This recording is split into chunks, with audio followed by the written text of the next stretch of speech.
Haleluya, puji Tuhan, kita bersyukur dapat kesempatan hari ini untuk beberapa hal penting yang menjadi fenomena akhir-akhir ini tentang persepuluhan. Ada banyak pembahasan-pembahasan yang muncul di media elektronik, khususnya YouTube, TikTok, Instagram. Dan hari ini kita seperti yang dikatakan sebagai seminar, tapi juga sebagai penguatan doktrin, agar ketika kita kembali dalam pelayanan kita dapat menyampaikan dengan jelas. Sekiranya mungkin ada pertanyaan-pertanyaan dari jemaat Tuhan yang karena media sosial mereka menangkap beberapa hal dan menjadi sumber pertanyaan mereka. Nah, sebelum saya serahkan kepada pemateri, ada video singkat yang kita nonton apa yang menjadi viralnya persepuluhan hari-hari ini. Ya, silakan diputar. Puluhan itu bukan keharusan. Hah, sesat lu Bri? Enggak, beneran, ini dari Alkitab. Oh, gue tahu maksud tuh. Perpuluhan itu bukan keharusan, karena sebenarnya ketaatan gitu kan. Bukan. Ketaatan adalah pada saat kita melakukan apa yang Tuhan minta. Tapi hari ini Tuhan tidak meminta kita melakukan perpuluhan. Yang benar loh. Karena begitu banyak teman-teman yang minta gue untuk memberikan penjelasan yang lebih dalam, lebih panjang. Dan karena gue melihat banyak banget teman-teman yang hari ini merasakan tekanan, merasa bersalah karena tidak memberikan perpuluhan. Karena banyak orang-orang, mungkin pendeta yang ngomong ke teman-teman dan bilang harus. Izinkan gue untuk menjelaskannya. Dan sebelum gue mulai, perkenalkan nama gue Brian. Gue adalah seorang pendeta dan gembala sidang dari gereja kita, Gereja Empower Indonesia. Dan gue sebelum memulai video ini, gue udah ngobrol banyak dengan pendeta, pastor, teologian. Salah satu yang harus gue highlight adalah pendeta, Profesor Dr. Joas Adi Prasetya, yang sangat gue kagumi, yang banyak kontennya diajari ke gue dan gue include di dalam video ini. So let's go. Kenapa perpuluhan yang jelas-jelas ada di Alkitab itu tidak diperlukan? Di Perjanjian Lama, salah satu ayat yang sering dipakai adalah ini, Maleakhi 3 ayat 8-10. Bolehkah manusia menipu Allah? Namun kamu menipu aku. Tapi kamu berkata, dengan cara bagaimanakah kami menipu engkau Tuhan? Mengenai persembahan persepuluhan dan persembahan khusus, kamu telah kena kutuk, tetapi kamu masih menipu aku. Ya, kamu seluruh bangsa. Bawalah seluruh persembahan persepuluhan itu ke dalam rumah perbendaharaan, supaya ada persediaan makanan di dalam rumahku, dan ujilah aku, firman Tuhan semesta alam. Apakah aku tidak membukakan bagimu tingkap-tingkap langit dan mencurahkan berkat kepadamu sampai berkelimpahan? Pernah dengar itu? Alright. Dr. Yos selalu bilang ke gue gini, cara kita baca Alkitab tuh ada dua. Yang pertama adalah yang ngaco, namanya ayatiah. Kita mencomot sebuah ayat, kita pakai sesuai dengan apa yang kita mau, dan kita ngomongin apa aja yang ada di hati kita. Yang kedua, yang lebih baik dan benar adalah cara Alkitabiah. Yaitu kita bukan cuma fokus ke ayatnya, tapi kita melihat konteksnya, di pasal mana, siapa yang ngomong kepada siapa, maksudnya apa. Bukan cuma itu, kita melihat keseluruhan Alkitab, dan kita melihat prinsip-prinsip benang merah. Apa sih yang Tuhan mau ceritakan, ajarkan, dan perintahkan kepada kita. Nah, kita akan membahas ini bukan dengan ayatiah, tapi dengan Alkitabiah. Di Perjanjian Lama, betul, di kitab Kejadian sampai Keluaran, Musa menulis banyak tentang persepuluhan itu keharusan. Kenapa? Karena ada yang namanya esensi, ada yang namanya ekspresi. Esensi itu yang penting. Kenapa? Ekspresi adalah bagaimana. Esensinya A dan ekspresinya B. Nah, mengenai persepuluhan, esensinya adalah Tuhan waktu itu mau bangsa Israel punya belas kasihan dan keadilan. Esensinya ada di hati. Ekspresinya pada waktu itu adalah dengan persepuluhan. Jadi basically Tuhan bilang ke bangsa Israel seperti ini berkali-kali di hukum Musa. Lu kan udah punya duit, lu bisa menghasilkan. Ada yang dapat banyak, ada yang dapat dikit, ada yang bukan duit waktu itu kebanyakan. Makanan, binatang, sayur-sayuran. Nah, tolong dong kasih 10% kepada saudara lu yang gak punya. Saudara lu yang tidak kecukupan. Siapakah mereka? Mereka adalah, kategorinya masuk di sini adalah janda miskin, anak yatim, dan suku Lewi. Siapa itu suku Lewi? Suku Lewi adalah suku di bangsa Israel yang mereka jadi kayak kalau hari ini tuh pendeta full time. Mereka harus bekerja 100%, 1000% buat Tuhan. Dan mereka nggak boleh kerja yang lain. Mereka nggak boleh punya harta, mereka nggak boleh punya tanah, mereka nggak boleh punya barang-barang apapun juga. Nah, karena itulah status mereka secara finansial dan sosial rendah, serendah anak yatim dan janda miskin. Dan Tuhan bilang ke semua orang-orang Israel, kasih 10%. Buat gue kasih ke mereka. Kenapa? Karena di perjanjian lama sebelum roh Tuhan dicurahkan, semua yang bangsa Israel harus lakukan, apa yang Tuhan perintahkan itu lewat yang namanya pendeta dan gereja. Jadi Tuhan, manusia, umatnya itu nggak ada hubungan langsung. Ada pendeta dan gereja di tengah-tengahnya. Jadi kasih ke gereja, gereja yang kasih ke mereka. Right? Itulah kenapa ada. Sekarang Tuhan Yesus datang, dia mati di atas kayu salib, dia bangkit pada hari yang ketiga, dia menggenapi perjanjian lama. Dia tidak meniadakan apapun, tapi dia menggenapinya. Ada hal-hal yang stop dan tidak berlanjut ke perjanjian baru, tapi ada hal-hal yang lanjut sampai hari ini dan berubah. Contohnya apa? Contohnya di perjanjian lama, kita nggak boleh makan babi, kita nggak boleh makan seafood yang nggak bersisik, dan kita nggak boleh potong jambang. Kita hari ini melakukan itu semua kan? Betul, karena ada hal-hal yang tidak lanjut, ada hal-hal yang lanjut. Jadi, lanjut atau enggak? Lebih tepatnya, perpuluhan lanjut atau enggak? Semua aturan hukum Taurat itu bisa dibagi menjadi 3 kategori. Kategori pertama adalah seremonial, yang kedua adalah moral, yang ketiga adalah teknikal. Kita belajar dikit ya hari ini. Seremonial adalah hal-hal yang dilakukan menggambarkan Kristus. Contohnya, menyembelih kurban kalau minta maaf udah berdosa, mesbah dupa. Hal-hal seperti ini tuh sudah tidak dilakukan karena Kristus sudah menggenapinya, dan hari ini kita nggak melakukan itu. Kita nggak perlu potong korban karena Tuhan adalah korban yang sempurna, dikorbankan untuk menebus darah kita, untuk menebus darahnya, menebus dosa kita. Nah, seremonial nggak lanjut. Moral lanjut banget karena semua 10 perintah Allah, jangan membunuh, jangan mencuri, jangan berzina, sampai hari ini bukan hanya ada, tapi Tuhan menaikkannya. Kalau dulu berdosa cuma kalau kita ngebunuh, sekarang Tuhan bilang marah aja dosa.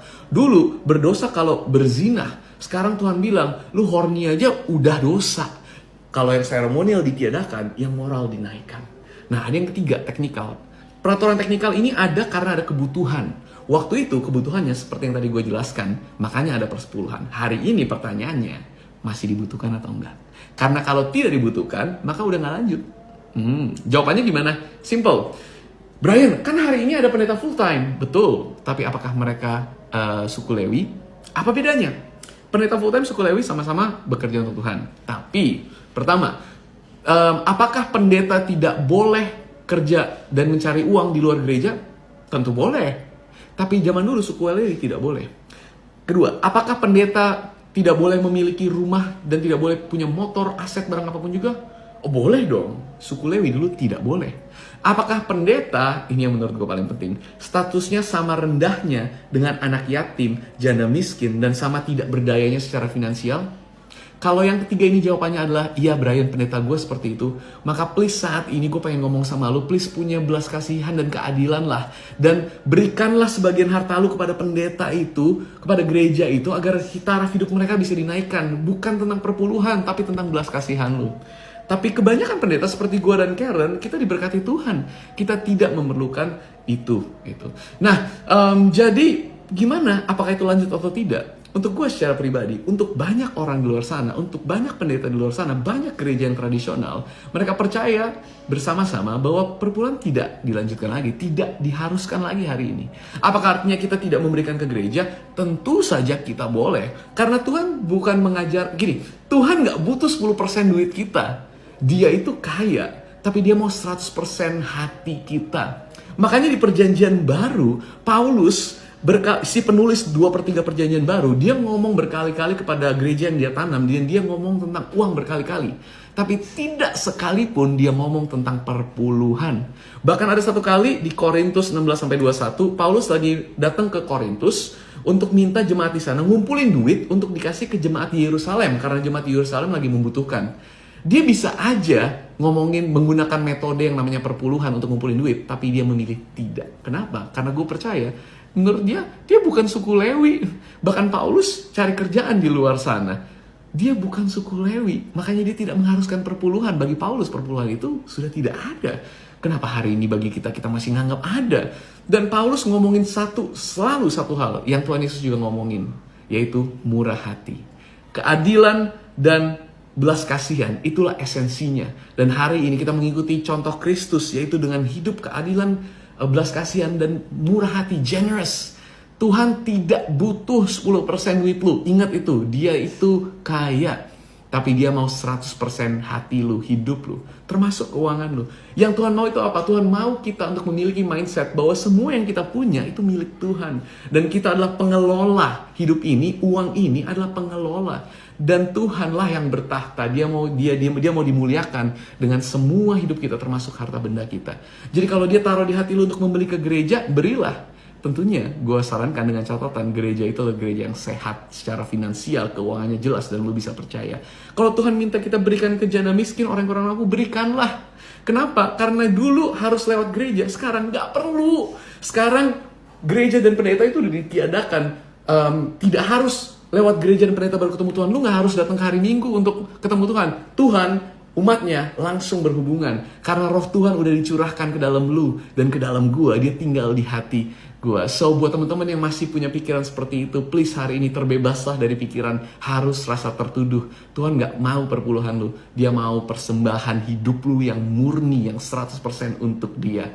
Dan gua berdoa dia akan selalu membesarkan hati lu agar lu selalu bisa murah hati. 10% terlalu kecil, berilah lebih daripada itu. Tapi berilah sesuai apa yang Tuhan taruh di hati lu. God bless.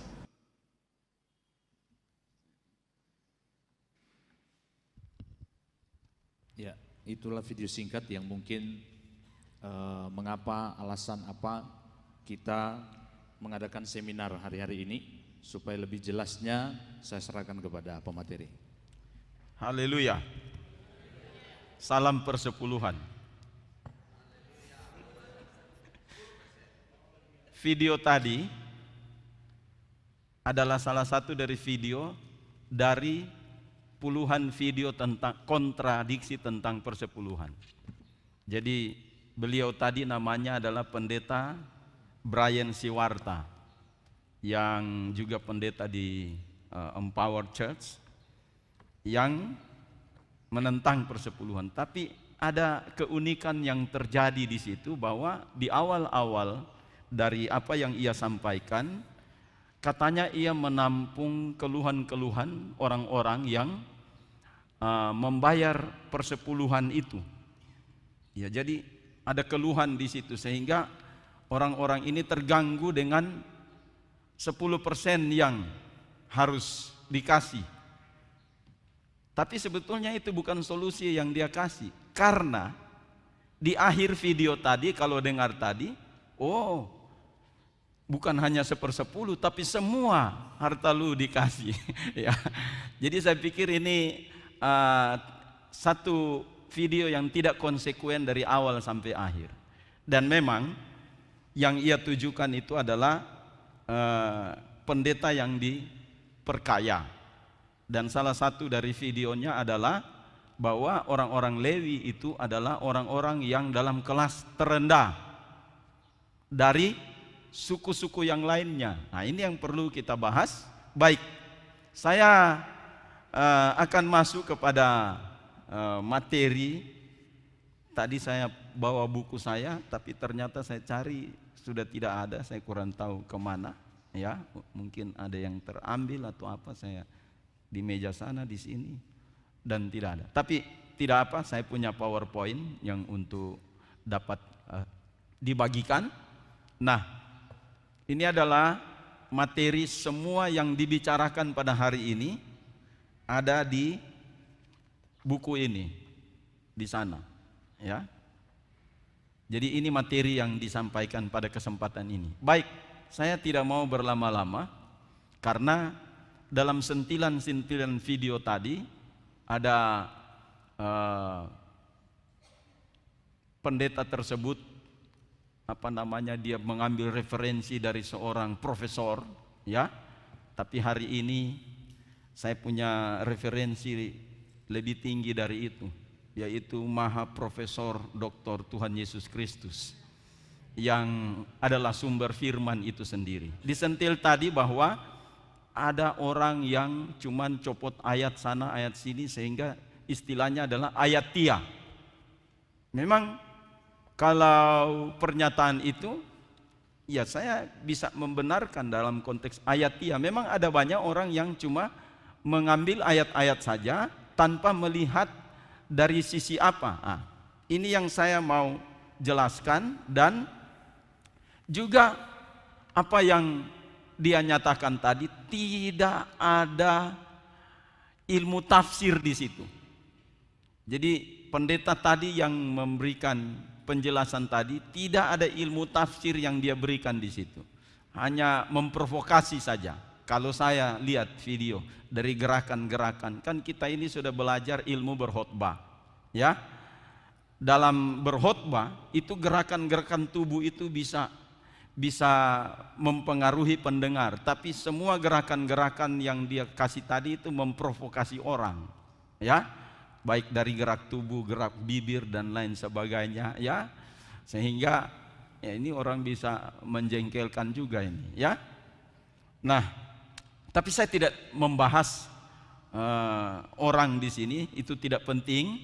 Tapi kita melihat bahwa prinsip-prinsip kitab suci yang harus kita tahu, bahwa Alkitab ini harus kita jelaskan dengan benar.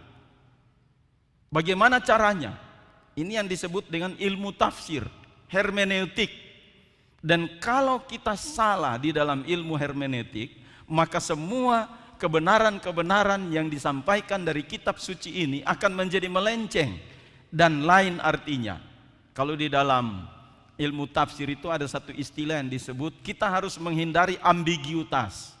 Ambiguitas itu adalah satu kata atau frasa yang memiliki makna yang banyak. Jadi yang mana sebenarnya yang dimaksudkan? Nah, kalau orang cuma mematok yang dimaksudkan ini, ternyata di dalam semua konteks-konteks yang digali tidak sesuai, itu yang dibilang ambiguitas, ya, memiliki makna yang ganda. Ada banyak di sini di dalam kitab suci. Itu sebabnya ada dua metode tafsir yang selalu digunakan. Yang pertama adalah eksegesa, kemudian yang kedua adalah eisegesa. Ya, eksegesa itu artinya kita mengambil semua sumber-sumber dari dalam kita gali, kemudian kita mengeksposnya keluar. Itu namanya eksegesa. Jadi semua prinsip-prinsip yang ada di dalam kitab suci, di dalam teks aslinya kita keluarkan. Baik dalam sisi teks aslinya, naskah aslinya, dari sisi budaya di sini dan lain sebagainya, itu kita keluarkan. Tapi kalau eisegesa, nah ini berbahaya.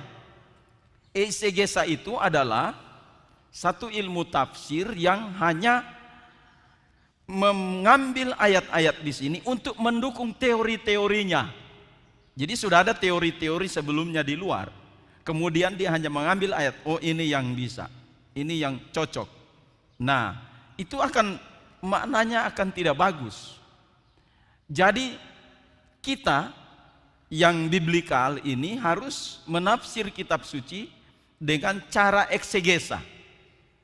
Nah, kalau ada teman-teman, saudara-saudari atau para pendeta di sini di grup, ya, bisa menginformasikan kepada mereka bahwa saat ini sedang di live streaming di YouTube, ya, bisa kasih tahu mereka. Ketik saja di YouTube GPDI El Shaddai Tentena, dan bisa bertanya atau berkomentar di halaman komentar YouTube. Ya. Jadi dari manapun di seluruh dunia ini bisa menyaksikan seminar ini karena kita live streaming saat ini. Saya berharap juga Pak Pendeta Brian Siwarta akan mendengarkan apa yang sementara kita bicarakan pada kesempatan ini. Baik, kita kembali lagi bahwa eisegesa itu adalah merupakan satu cara penafsiran yang hanya memberikan penguatan kepada teori-teori yang dia sudah dapat atau doktrin atau ajarannya. Ya, tapi hari ini kita seminar di sini, saya akan melakukan satu metode penafsiran kitab suci melalui eksegesa. Jadi ayat-ayat itu yang akan dimunculkan, tapi dalam tanda kutip bukan hanya sekadar ayatia seperti yang dituduhkan tadi, tapi kita akan melihat konteks apa di dalam pembicaraan itu, sehingga kita terhindar dari prinsip-prinsip ambiguitas. Baik, mari kita melihat, jika seandainya persepuluhan ini dibatalkan di dalam organisasi kita, maka saya memastikan bahwa roda keuangan di GPDI mandek, tidak bisa kita berbuat apa-apa. Karena para founding father kita yang terdahulu sudah membuatnya itu aturan-aturan bagaimana pengelolaan keuangan di organisasi besar kita ini. Kita di GPDI saat ini adalah urutan kelima dari gereja-gereja, ratusan gereja, aliran gereja di Indonesia. Jadi kalau ini dibatalkan, ini bisa jadi masalah, ya. Saya juga sedang menunggu berita dari bendahara majelis daerah, apakah dengan adanya viralnya YouTube di sini, apakah penyetoran persepuluhan itu berkurang atau bagaimana. Itu bisa berbahaya untuk pembiayaan organisasi kita yang besar ini, ya, karena semuanya dari situ. Jadi tuduhan oleh beberapa orang untuk memperkaya pendeta, nah ini yang jadi masalah ini, untuk memperkaya pendeta. Mereka tidak tahu bahwa kita punya aturan main di dalam keuangan. Anggaran rumah tangga bab 10 tentang keuangan, pasal 21 butir 1 berbunyi, keuangan majelis daerah berasal dari, ini salah satunya, 1, persepuluhan hamba Tuhan di daerahnya. Jadi kalau sudah tidak ada persepuluhan untuk masuk di kas, kami pendeta-pendeta membayar persepuluhan masuk ke kas daerah untuk pembiayaan organisasi. Nah, kalau ini tidak ada, kita di daerah Sulawesi Tengah ini pendapatan setiap bulannya itu bisa mencapai 1 triliun rupiah setiap bulan. Bukan 1 triliun, 1 miliar, sorry ya. Kenapa saya sudah, mungkin ini nubuatan di masa yang akan datang ya. Nah, 1 miliar per tahun. Dan sekarang ini untuk membiayai semua pendeta-pendeta yang purna bakti dan juga diakonia yang lain, itu 70% dari pendapatan itu per tahun. Kita hanya tinggal 30% untuk membiayai organisasi. Makanya ada didongkrak sedikit, sudah bisa terlaksana pembiayaan sedikit dengan adanya ekstra kolektif tiap 3 bulan sekali. Dan itu sangat membantu.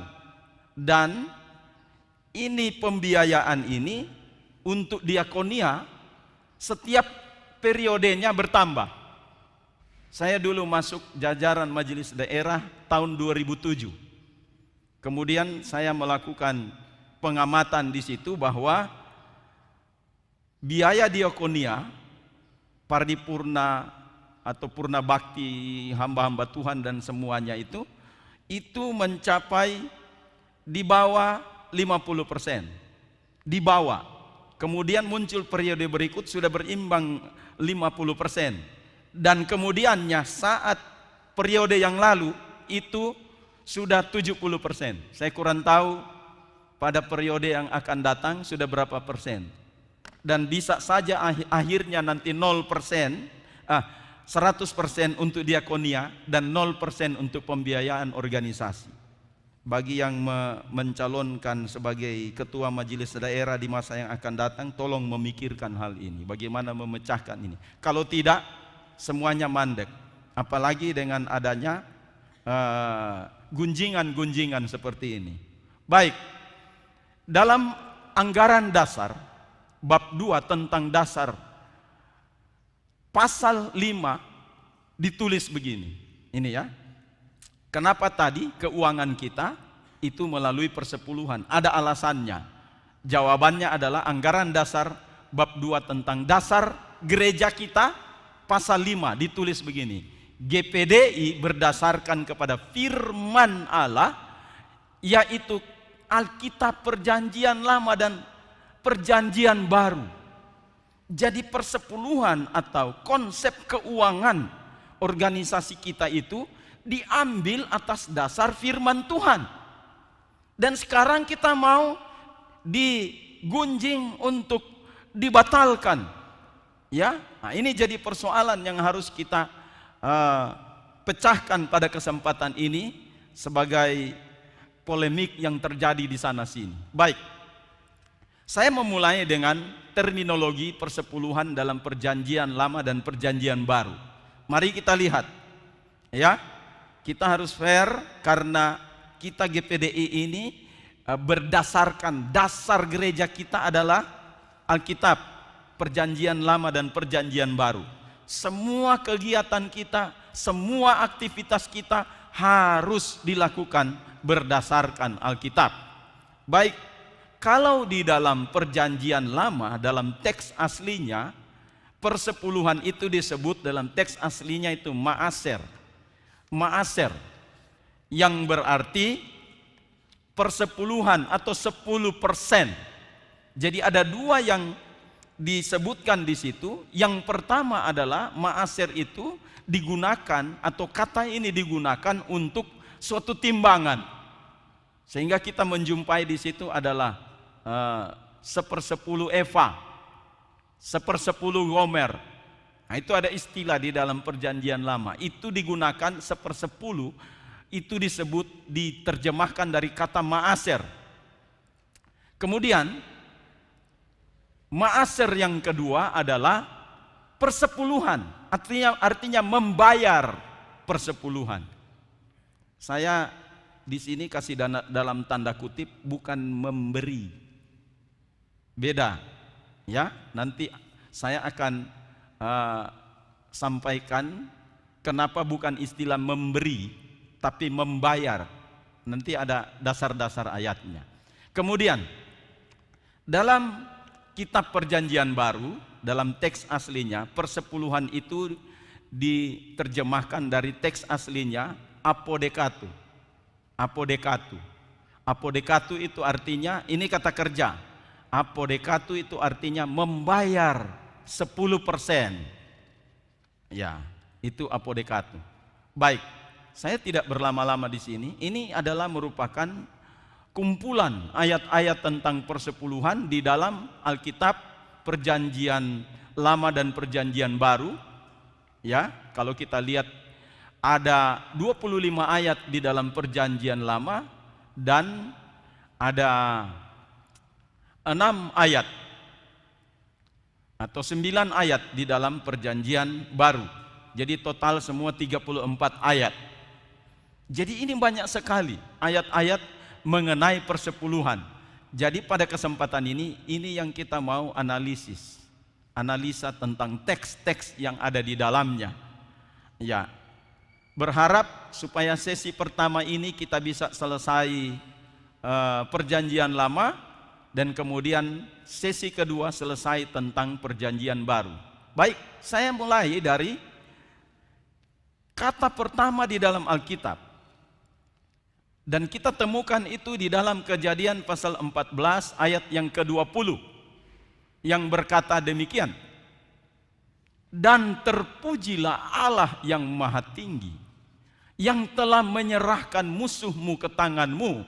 Lalu Abram memberikan kepadanya 1/10 dari semuanya.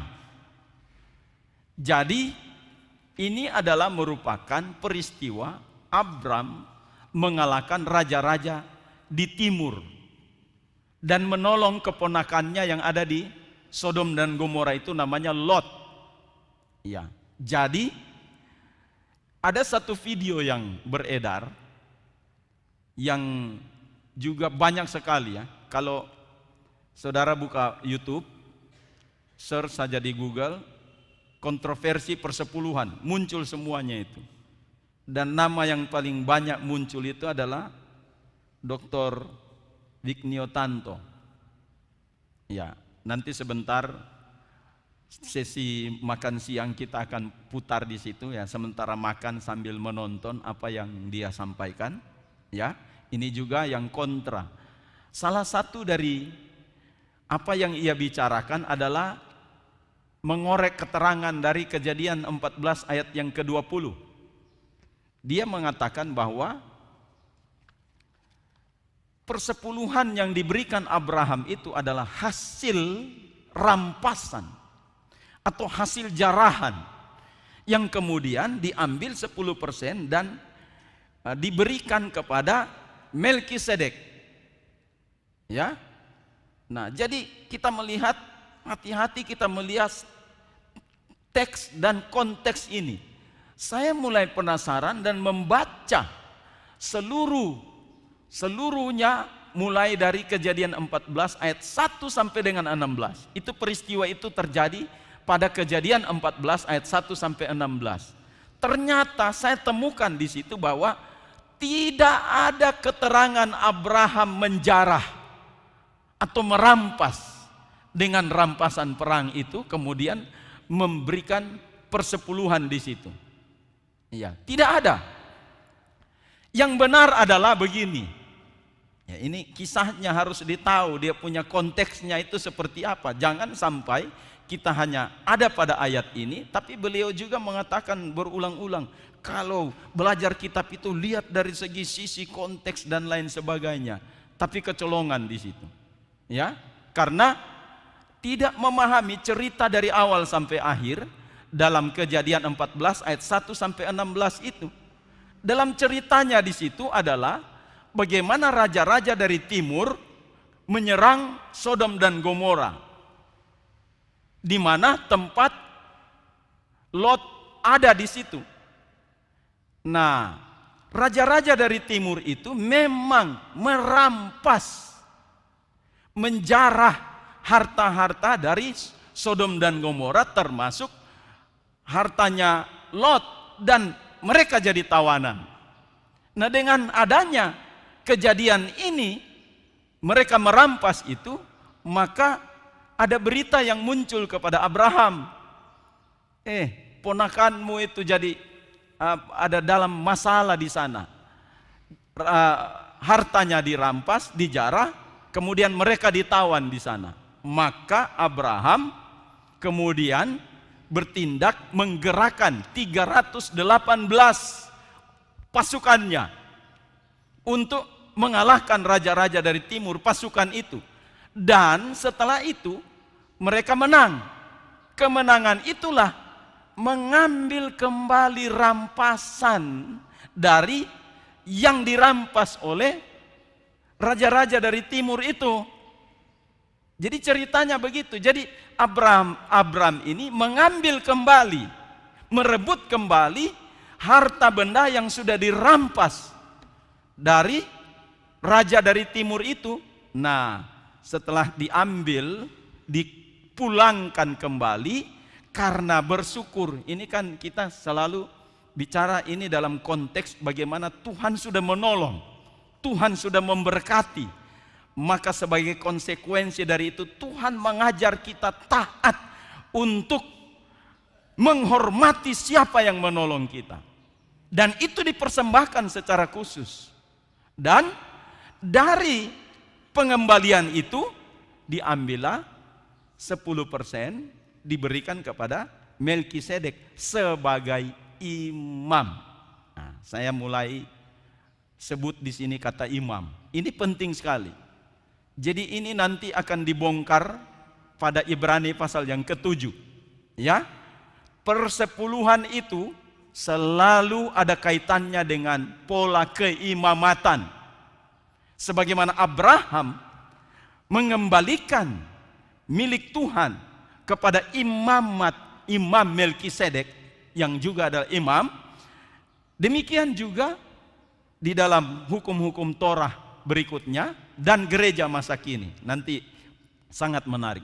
Jadi tidak betul Abraham menjarah atau merampas dan hasil rampasan itu dikasih 10%. Nah, ini nanti juga gawat juga ini nanti, ya. Bagaimana kalau yang kita sudah tahu begitu, bisa saja kita suruh jemaat sudah pergi kan rampas judi atau apa segala macam, nanti 10% untuk saya, ya. Nah, jadi ini bisa jadi berbahaya, ya. Dan kemudian ada lagi di dalam Kejadian pasal yang ke-28. Ini pengalaman Yakub. Ya, dalam mimpi Yakub di Betel itu dicatat dalam Kejadian 28 ayat 10 sampai 22. Nah, ayat 22 berkata begini. Dan batu yang kudirikan sebagai tugu ini akan menjadi rumah Allah. Dari segala sesuatu yang engkau berikan kepadaku akan selalu kupersembahkan 1/10 kepadamu. Nah, saya mau cerita dulu konteksnya ini apa, ya. Tadi saya mengatakan bahwa dalam ilmu tafsir secara eksegetis ayat itu harus dilihat konteksnya apa, dalam konteks apa.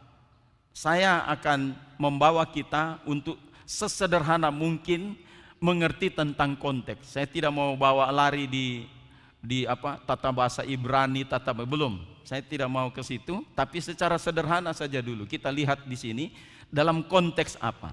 Nah, peristiwa ini terjadi setelah Yakub yang sudah memiliki keluarga yang besar akan kembali ke tanah Kanaan untuk menggenapkan janji tentang hak kesulungan, hak berkat yang Tuhan sudah berikan kepadanya melalui ayahnya, berkat hak kesulungan. Tapi dia mendapatkan persoalan besar mengenai bagaimana kalau bertemu dengan kakaknya Esau yang memang sudah berikhtiar untuk membunuh Yakub. Ya, ini satu pergumulan yang panjang. Maka ini adalah mimpi di Betel ini merupakan peneguhan dari seorang Yakub yang bergumul.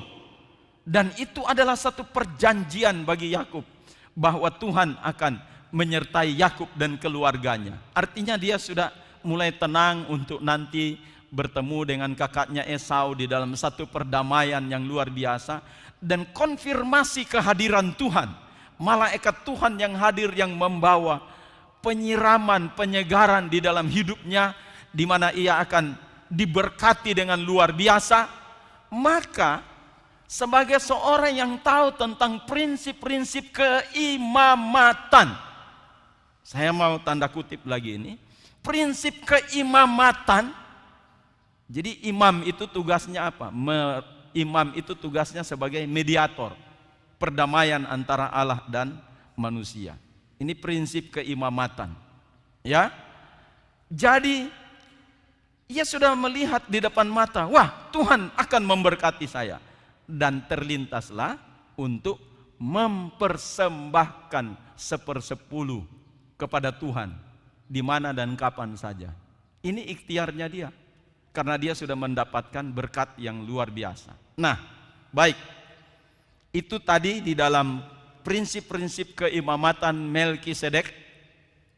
Saya akan masuk kepada prinsip keimamatan yang lain di dalam sejarah selanjutnya, dan ini terjadi pada zaman Musa, di mana Tuhan menurunkan Torah, hukum-hukum kepada bangsa Israel melalui Musa.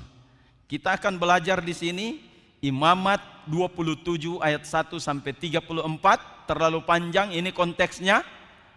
Tapi di dalam ayat ini berjudul membayar nazar. Itu yang diberikan oleh Lembaga Alkitab Indonesia. Tapi kalau saya baca dari ayat 1 sampai 34 konteksnya, oh ternyata bukan cuma membayar nazar. Ada pembayaran-pembayaran yang berikutnya, ya. Nah, di dalam teks bahasa Inggris itu diberikan judul Laws About Vows, yang berarti hukum tentang sumpah. Salah satunya adalah persepuluhan. Jadi itu satu hukum yang harus dilakukan. Nah, ayat 30 berbunyi demikian. Demikian juga segala persembahan persepuluhan dari tanah baik dari hasil benih, dari tanah maupun dari buah pohonan adalah apa? Milik Tuhan. Ini yang saya mau tegaskan. Jadi perpuluhan itu bukan milik kita, tapi milik Tuhan. Jadi kalau siapa yang tahan-tahan, ya, baik jemaat maupun pendeta, kita tidak punya hak sedikit pun untuk hal ini. Mau jadi pertentangan dimanapun, itu terlepas dari hal itu, karena itu milik Tuhan. Jangan hanya baku salah dengan majelis wilayah, dengan anggota majelis daerah, kita tidak mau kasih. Bukan milik kita, itu milik Tuhan. Jangan Tuhan yang salah. 7 orang di sini Tuhan yang salah. Milik Tuhan dia tidak kasih. Nah, ini yang berbahaya, ini yang kita harus gali ini. Milik Tuhan. Itulah persembahan kudus bagi Tuhan. Mengenai segala persembahan persepuluhan dari lembu sapi atau kambing domba, maka dari segala yang lewat dari bawah tongkat gembala, waktu dihitung, setiap ke-10 harus menjadi persembahan kudus bagi Tuhan. Jadi persepuluhan itu persembahan kudus bagi Tuhan, disisihkan.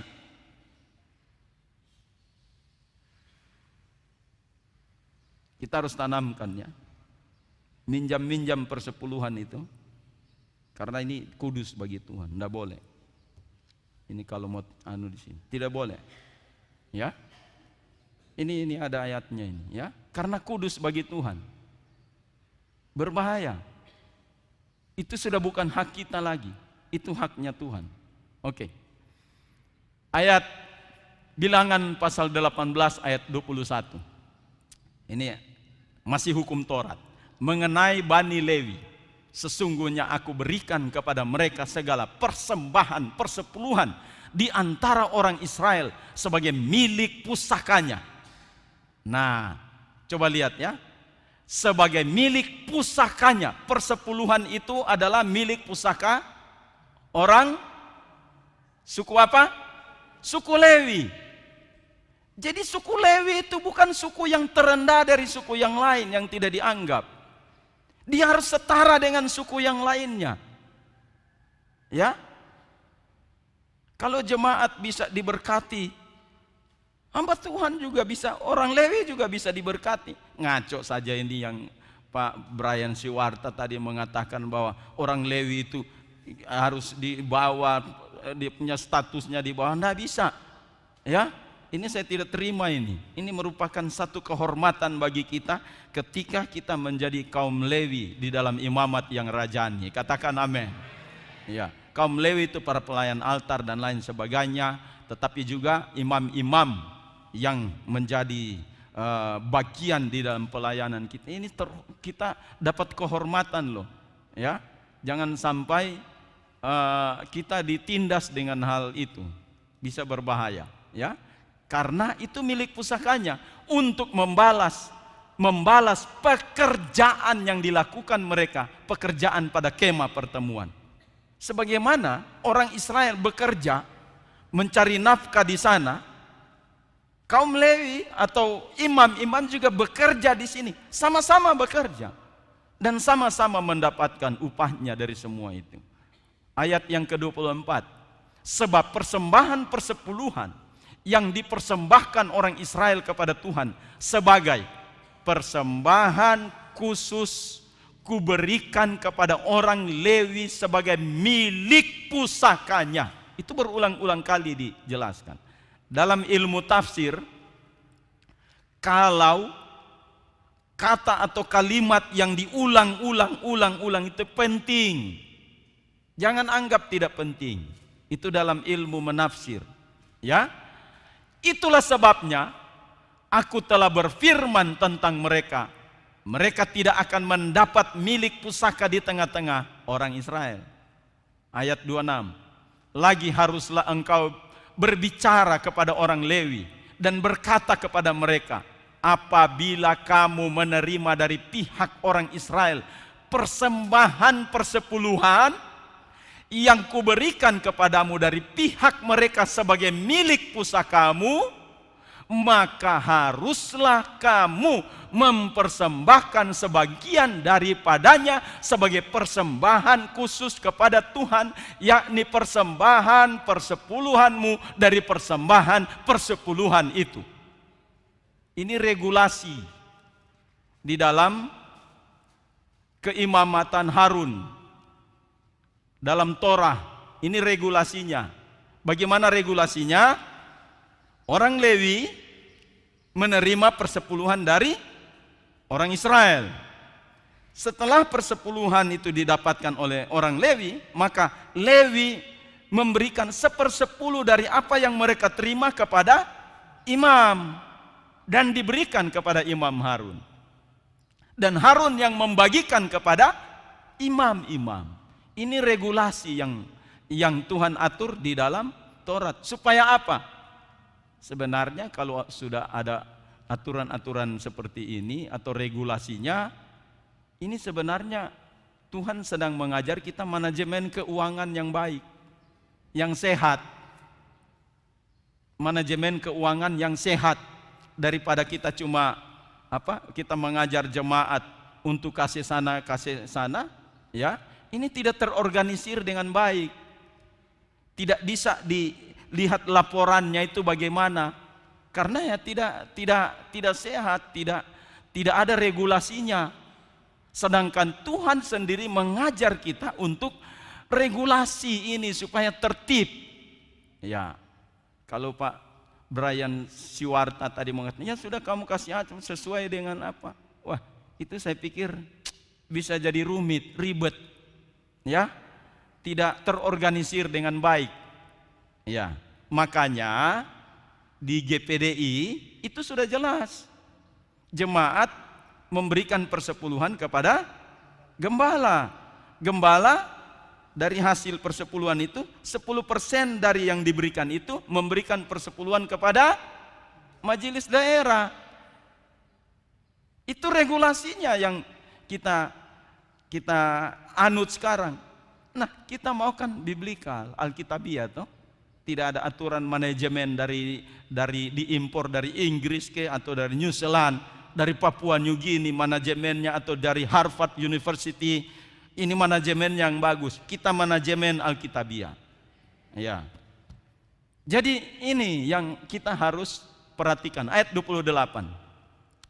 Secara demikian, kamu pun harus mempersembahkan sebagai persembahan khusus kepada Tuhan sebagian dari segala persembahan persepuluhan yang kamu terima dari pihak orang Israel, dan yang dipersembahkan daripadanya sebagai persembahan khusus kepada Tuhan haruslah kamu serahkan kepada Imam Harun. Itu regulasinya. Tapi imam-imam yang ditugaskan untuk mengatur semuanya itu. Ya.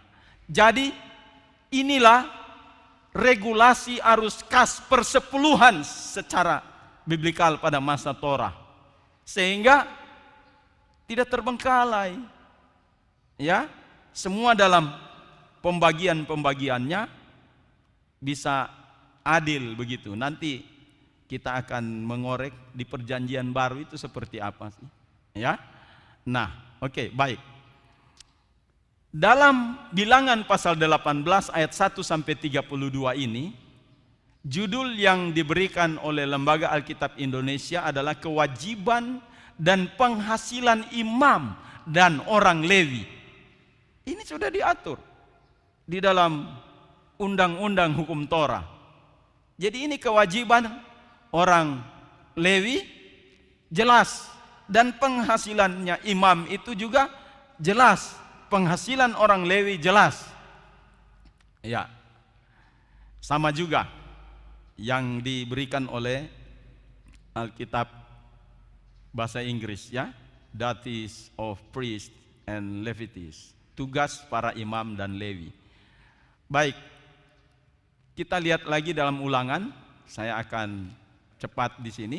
Kesanalah harus, ayat 6. Ulangan 12 ayat 6. Kesanalah harus kamu bawa korban bakaran dan korban sembelihanmu, persembahan persepuluhan dan persembahan khususmu, korban nasarmu dan korban sukarelamu, anak-anak sulung lembu sapimu dan kambing dombamu. Nah, itu memang ada korban-korban.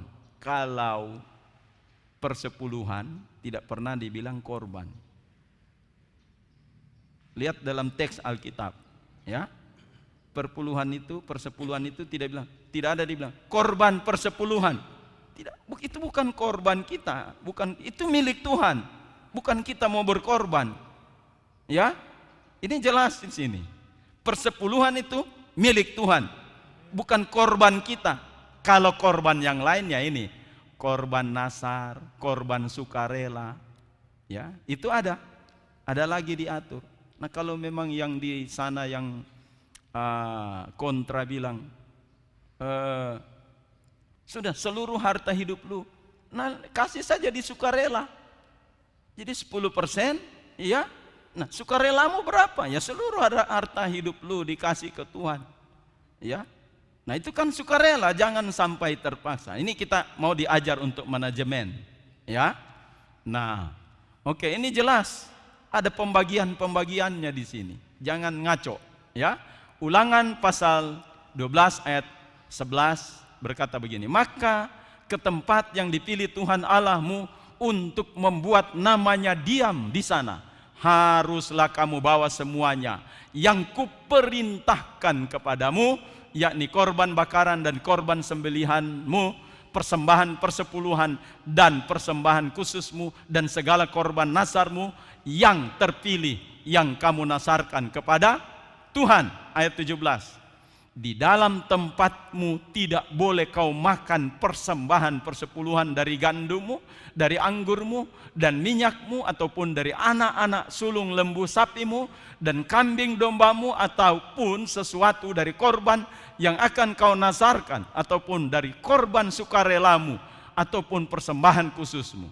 Nah, ini bicara tentang regulasi sistem ini 10% dari satu tempat ibadah. Nah, ini aturannya, ya, di satu tempat ibadah. Ayat inilah yang menyatakan bahwa, ya, implementasinya di lapangan nanti saya akan kasih tahu juga bahwa ini kan Taurat sudah dibatalkan dan lain. Nanti jangan dulu, tahan dulu, ya, kalau ada yang bertanya. Kan bukan zaman Taurat. Inilah yang banyak orang selalu bertanya-tanya. Jadi kalau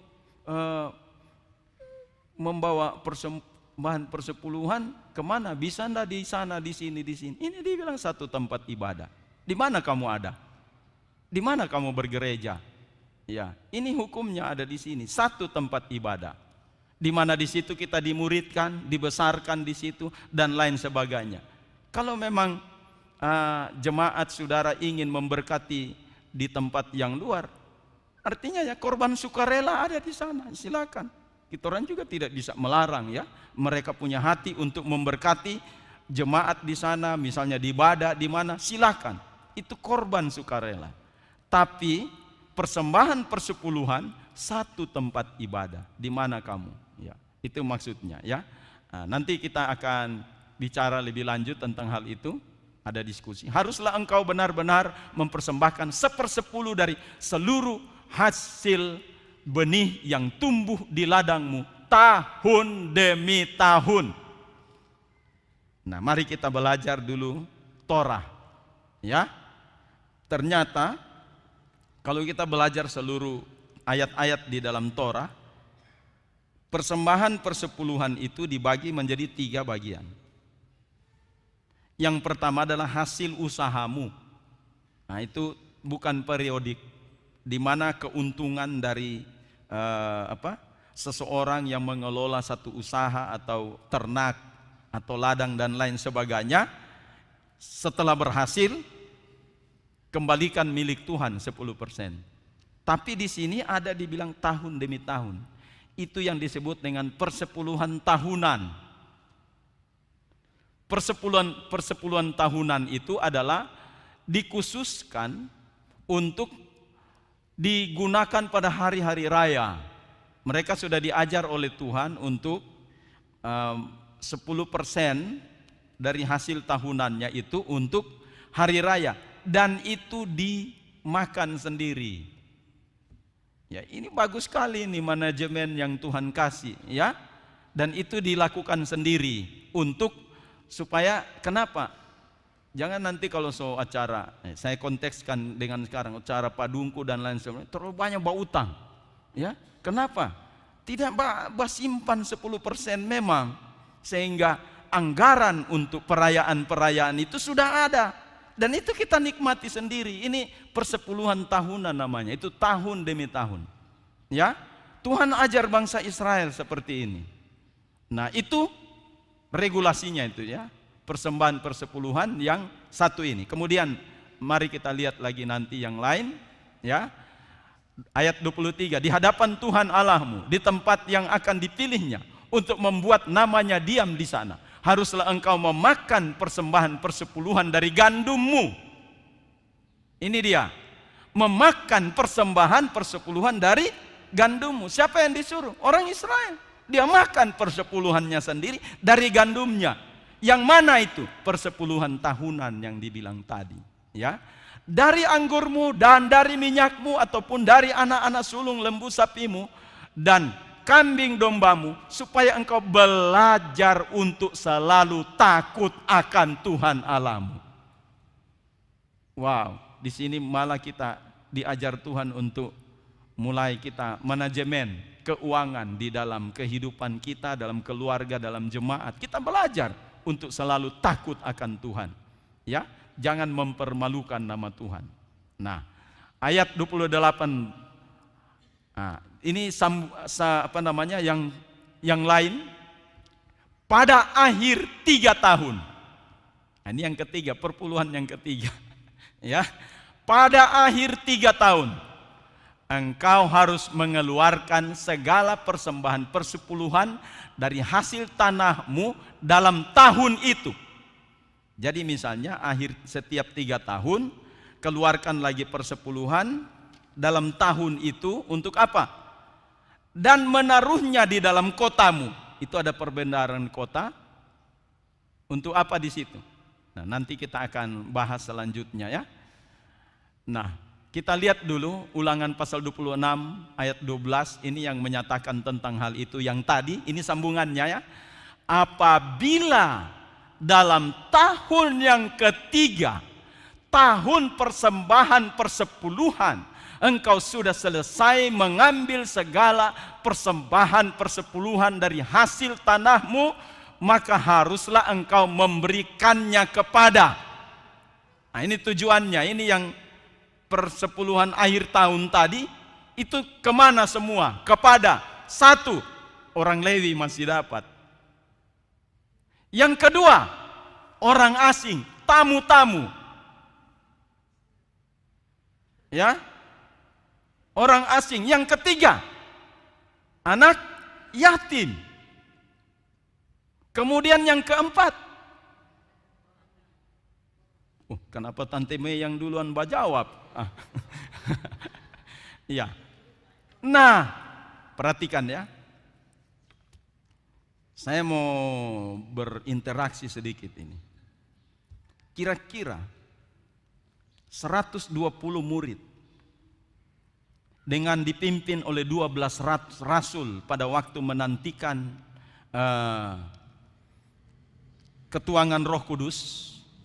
Di sana ada acara yang penting bahwa mereka memilih ketujuh diaken. Apa gunanya untuk memilih 7 diaken? Karena 12 rasul ini sudah terlalu sibuk untuk mengurus hal ini. Diakonia. Ya. Termasuk kelalaian untuk urus para janda-janda dan lain sebagainya.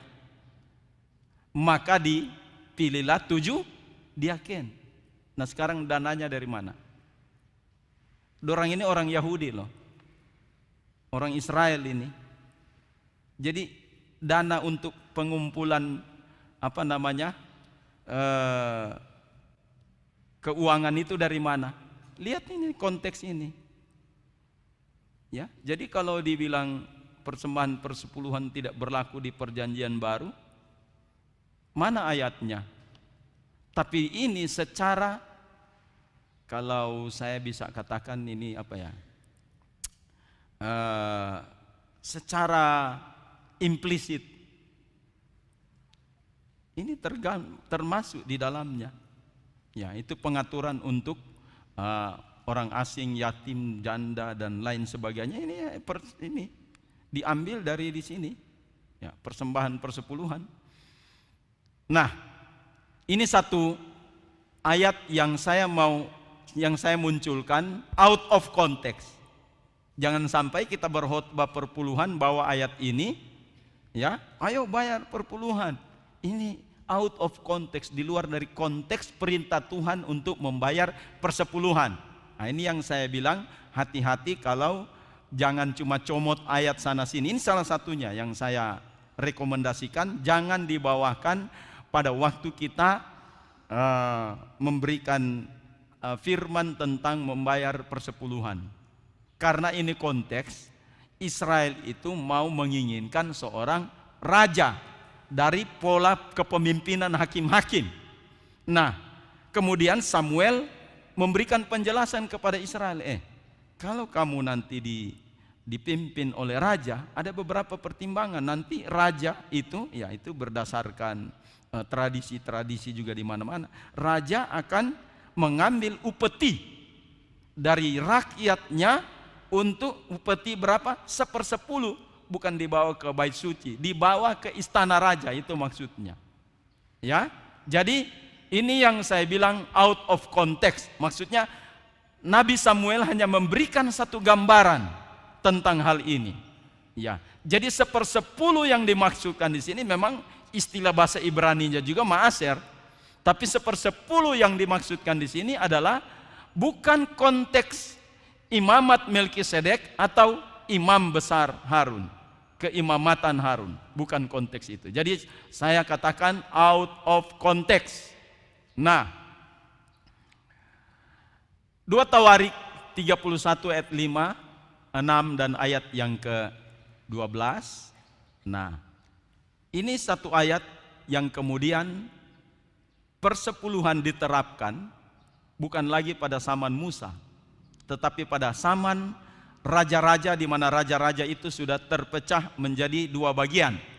Nah, ini adalah satu terobosan yang dilakukan oleh Raja Hizkia untuk mengatur sumbangan untuk para imam dan Lewi. Sebenarnya yang disampaikan oleh Lembaga Alkitab Indonesia untuk mengatur sumbangan itu, ya ini sumbangan juga harus kita kita lihat kembali, karena semua di dalamnya itu berbicara tentang persembahan persepuluhan juga. Nah, tapi nanti kita akan membahas lebih lanjut karena saat ini sudah jam yang sudah ditentukan di sini 10:30. Bagaimana moderator? Jam 11. Oke, baik. Ya, saya lanjut. Nah, bunyinya seperti ini. Ayat 5. Segera setelah perintah ini tersiar, orang Israel membawa dalam jumlah yang besar hasil pertama daripada gandum. Nah, ini hasil pertama juga, buah sulung, anggur, minyak, madu, dan segala macam hasil bumi. Mereka membawa juga persembahan persepuluhan dari segala sesuatu dalam jumlah besar. Ini sudah zaman raja-raja yang sudah terpecah 2, ya. Dan ini bicara tentang hasil usaha dan tahunan. Ayat 6, orang Israel dan orang Yehuda yang tinggal di kota-kota Yehuda juga membawa persembahan persepuluhan yang terdiri dari lembu, sapi, dan kambing domba, dan persembahan persepuluhan yang terdiri dari persembahan kudus yang telah dikuduskan bagi Tuhan Allah mereka. Semuanya itu diletakkan, mereka bertimbun-timbun. Ayat 12, dan dengan setia mereka membawa segala persembahan khusus, persembahan persepuluhan, dan persembahan-persembahan kudus itu ke sana. Konanya seorang Lewi mengawasi semuanya, dan Simei saudaranya adalah orang kedua. Jadi ada memang aturan pengawasan di sini, ya. Nah, ini regulasinya seperti ini, ya, regulasi. Jadi ini pemulihan regulasi persepuluhan. Kalau di dalam, ya, ini tadi, kenapa sudah masih tawarik tadi, ya? Oh, sudah. Saya salah pencet, ya. Oke, di tawarik. Ini bicara tentang regulasi, ya. Regulasi keuangan. Ini arus kas. Ya, ini ayat yang ke-12 tadi. Jadi sebenarnya ini pemulihan tentang hasil usaha dan persepuluhan tahunan. Ini Hizkia yang mengatur, Raja Hizkia. Kemudian kita lihat lagi. Kalau kita bicara zaman Nehemia, jadi kalau yang di sini tadi di kitab Tawarikh, ya, itu peristiwa sebelum pembuangan ke Babel. Nah, kitab Nehemia adalah peristiwa setelah pembuangan dari Babel. Jadi dari masa ke masa ini dilakukan.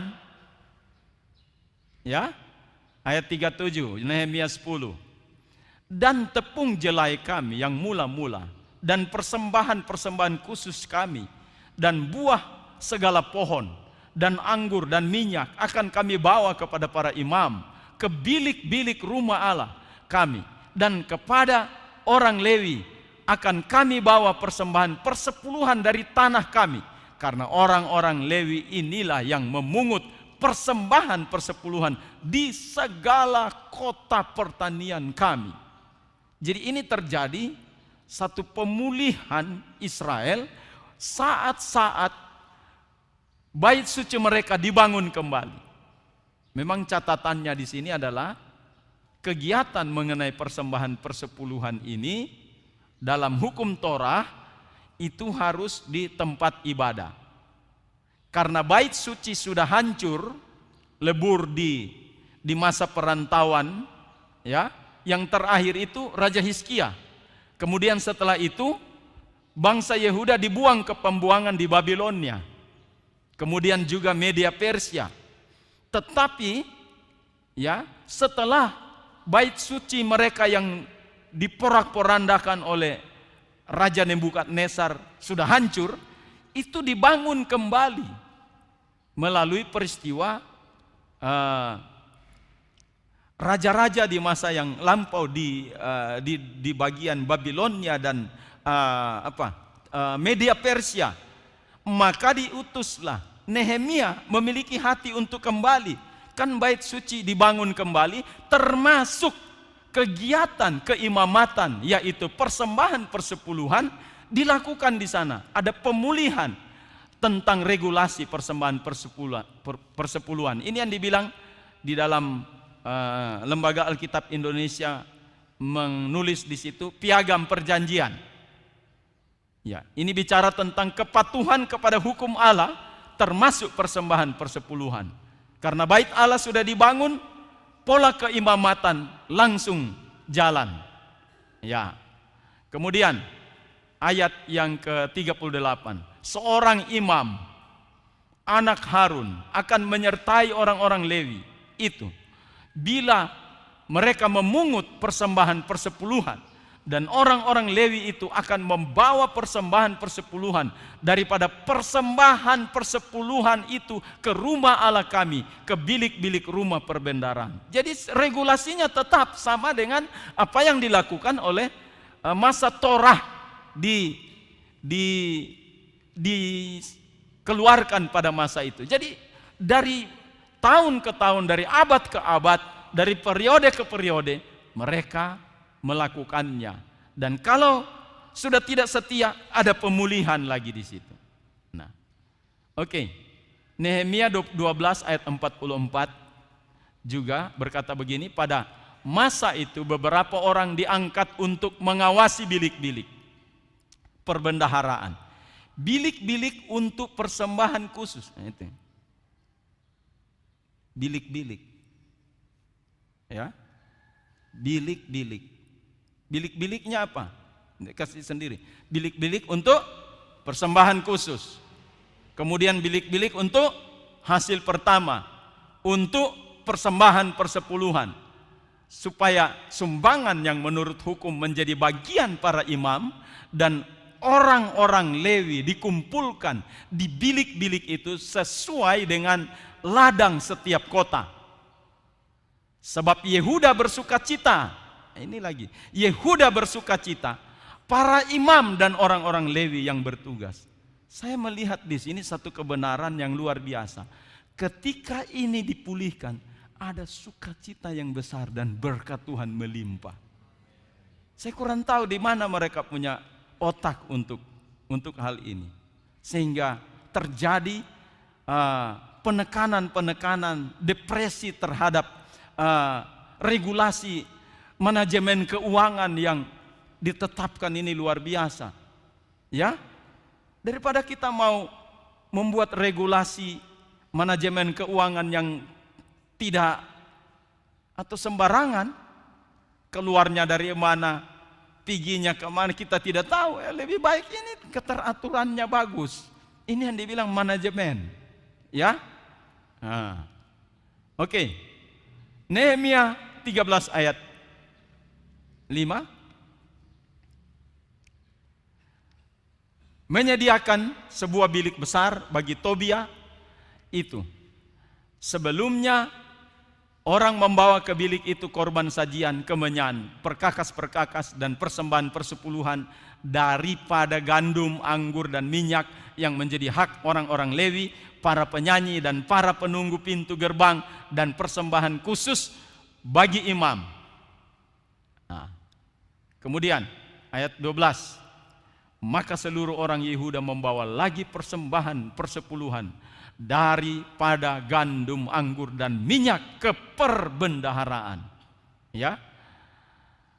Nah, kita harus tahu bahwa dua nabi yang bersamaan dalam pelayanan di masa setelah pembuangan dari Babel, Nehemia dan Maleaki.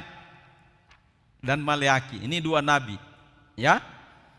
Tapi Nehemia bukan cuma nabi, tapi dia adalah seorang bupati. Nanti bisa baca di buku saya, itu ada di situ ya. Bupati. Dia juga seorang nabi.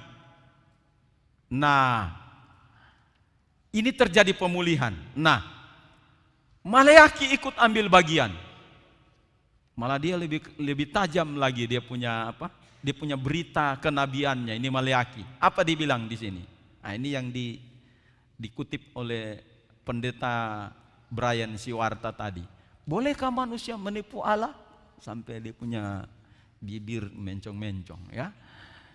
Namun kamu menipu aku, tetapi kamu berkata, dengan cara bagaimana kami menipu engkau? Mengenai persembahan persepuluhan dan persembahan khusus.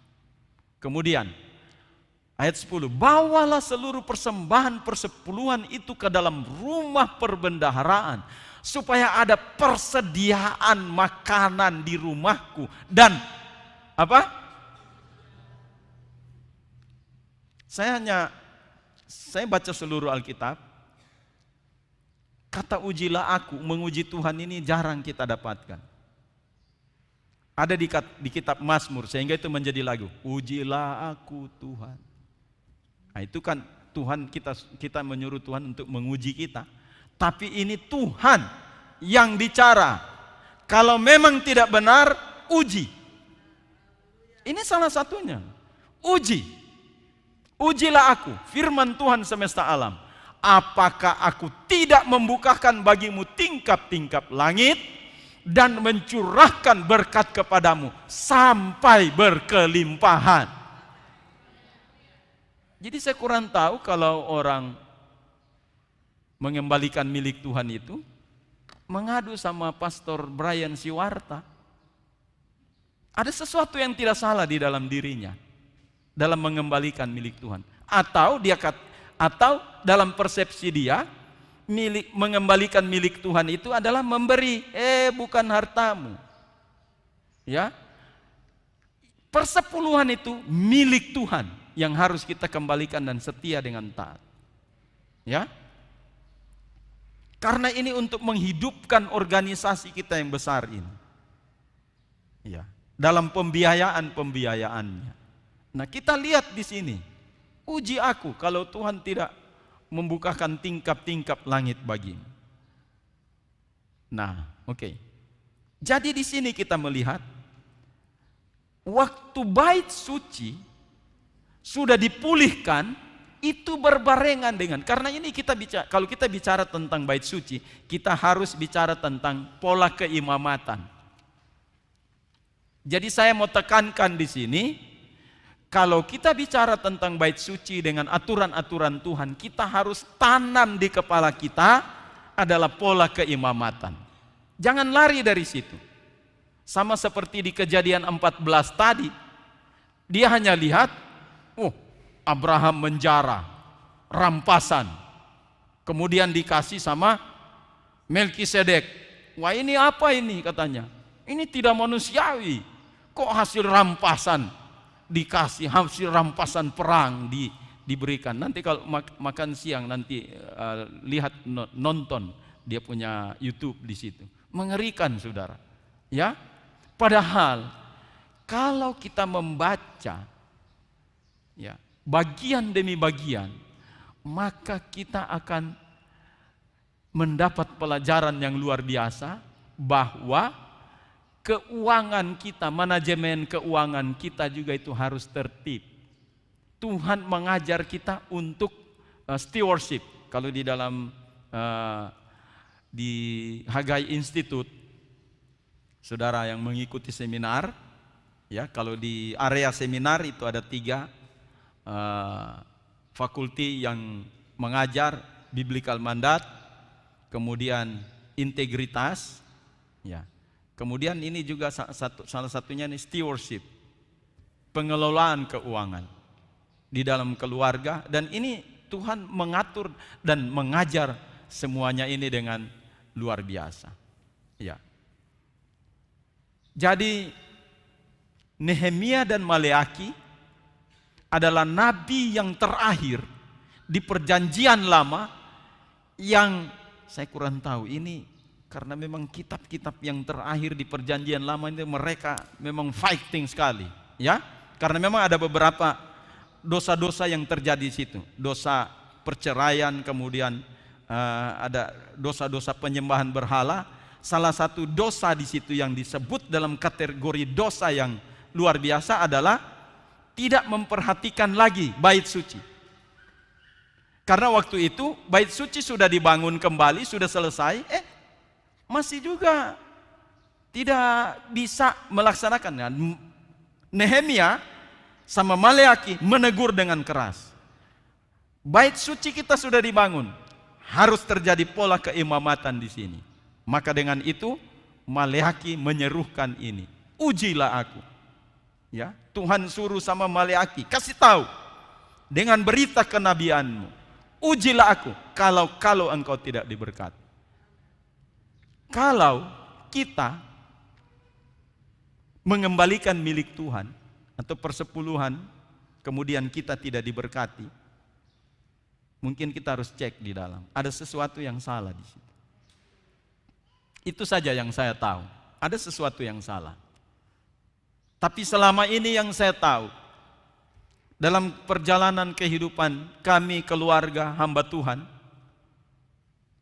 ya, waktu kami setia dengan nominal dan jumlah itu dikasihkan, dikembalikan, bukan dikasih ya, dikembalikan, dipersembahkan ke majelis daerah, kami rasa tidak ada kekurangan apapun. Justru berkat Tuhan melimpah. Ya. Luar biasa. Jadi jangan tahan-tahan, ya, karena ini perintah yang khusus, ya. Saya pikir nanti kita akan bagi waktunya untuk karena ada yang panjang nanti sebentar setelah selesai ini saya akan jelaskan. Kita akan bahas mengenai perjanjian baru.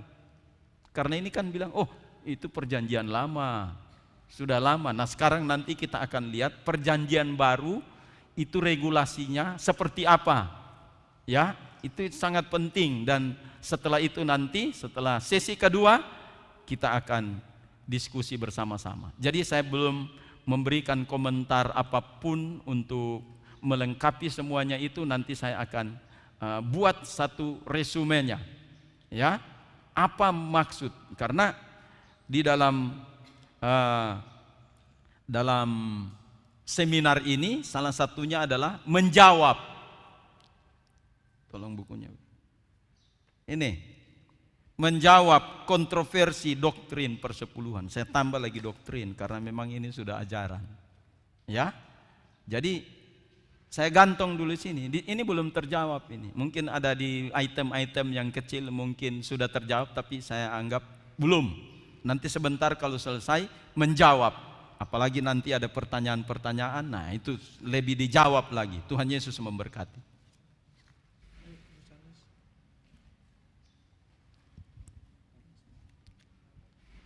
Ya, puji Tuhan, itulah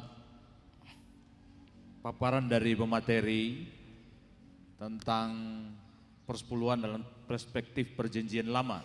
Nanti sesi berikut menurut perjanjian baru, dan setelah itu ada diskusi menjawab yang mungkin menjadi pertanyaan-pertanyaan para peserta yang ada.